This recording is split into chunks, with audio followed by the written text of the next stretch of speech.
Bonjour les enfants. Aujourd'hui, on va continuer notre voyage dans le Jardin d'Éden et découvrir une histoire très importante du livre de la Genèse. Vous vous souvenez d'Adam et Ève?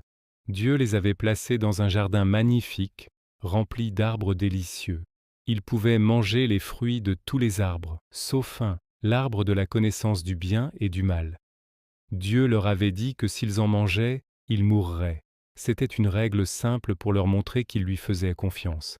Mais un jour, un serpent très rusé s'est approché d'Ève. Ce n'était pas un serpent ordinaire, il représentait le mal. Le serpent a demandé à Ève, « Alors comme ça, Dieu vous a dit de ne manger d'aucun arbre du jardin ?» Ève a répondu, « Non, pas du tout. On peut manger les fruits de tous les arbres, sauf celui qui est au milieu. Si on en mange ou même si on le touche, on mourra. » Le serpent a alors menti à Ève. Il lui a dit, « Mais non, vous ne mourrez pas du tout. En fait, Dieu sait que si vous mangez de ce fruit, vos yeux s'ouvriront et vous serez comme lui. Vous connaîtrez le bien et le mal. » Ève a regardé l'arbre. Le fruit avait l'air si bon, si appétissant, et l'idée de devenir plus sage était très tentante. Elle a réfléchi aux paroles du serpent et a commencé à douter de ce que Dieu avait dit. Finalement, elle a décidé de ne plus faire confiance à Dieu. Elle a cueilli le fruit, en a mangé, et en a donné aussi à Adam, qui était avec elle. Et Adam en a mangé aussi. C'est ce qu'on appelle la désobéissance. Adam et Ève ont choisi d'écouter le serpent plutôt que Dieu. Ils ont enfreint la seule règle que Dieu leur avait donnée. Ce choix a tout changé. Dès qu'ils ont mangé le fruit, leurs yeux se sont ouverts, comme le serpent l'avait dit, mais pas de la manière qu'ils imaginaient. Tout d'un coup, ils ont réalisé qu'ils étaient nus. Pour la première fois, ils ont eu honte et se sont sentis mal à l'aise. Alors, ils ont pris des feuilles de figuier, les ont cousues ensemble et s'en sont fait des ceintures pour se cacher. La belle innocence et la joie qu'ils avaient avant avaient disparu. La peur et la honte étaient entrées dans leur cœur. Plus tard dans la journée, ils ont entendu le bruit des pas de Dieu qui se promenaient dans le jardin, comme ils le faisaient souvent. Mais cette fois, au lieu de courir vers lui avec joie, Adam et Ève ont eu peur. Ils sont allés se cacher derrière les arbres. Ils essayaient de se cacher de Dieu. Pouvez-vous imaginer ça?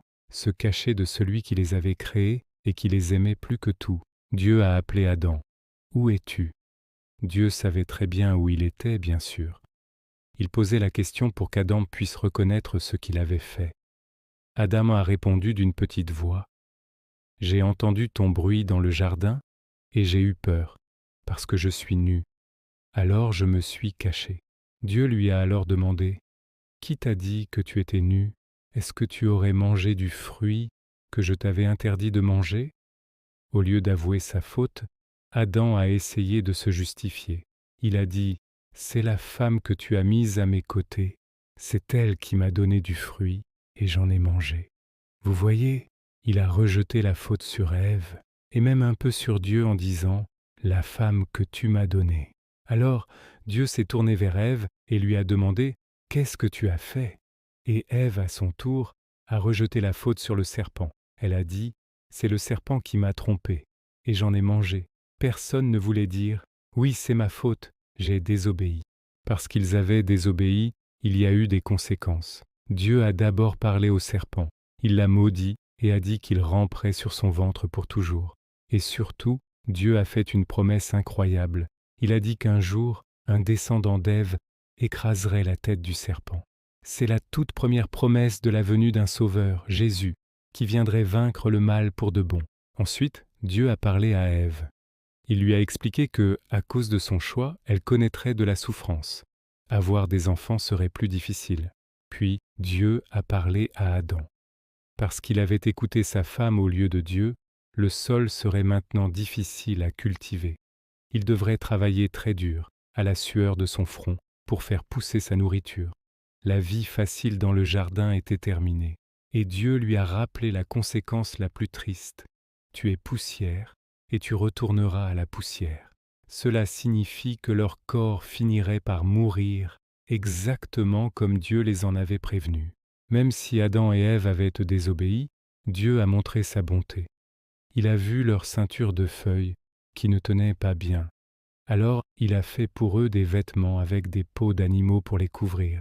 C'était un acte d'amour et de soin, même dans ce moment triste. Mais la plus grande conséquence était qu'ils ne pouvaient plus rester dans le jardin d'Éden. Le péché, c'est-à-dire la désobéissance à Dieu, les avait séparés de lui, pour les empêcher de manger aussi de l'arbre de vie et de vivre éternellement dans cet état de péché. Dieu les a fait sortir du jardin. Il a placé des anges, des chérubins, et une épée flamboyante pour garder le chemin de l'arbre de vie. C'est une histoire un peu triste, n'est-ce pas? Elle nous montre comment la désobéissance et le manque de confiance en Dieu ont fait entrer le mal, la souffrance et la mort dans le monde. Mais n'oubliez jamais la promesse que Dieu a faite. Dès le début, il avait un plan pour nous sauver. Cette histoire nous apprend qu'il est toujours mieux de faire confiance à Dieu, même quand on ne comprend pas tout. Ses règles sont là pour nous protéger et nous garder près de lui. La prochaine fois, nous verrons ce qui est arrivé à Adam et Ève et à leurs enfants en dehors du jardin. Merci d'avoir écouté les enfants. N'oubliez pas de vous abonner pour ne pas manquer la suite de nos aventures dans la Bible. À très bientôt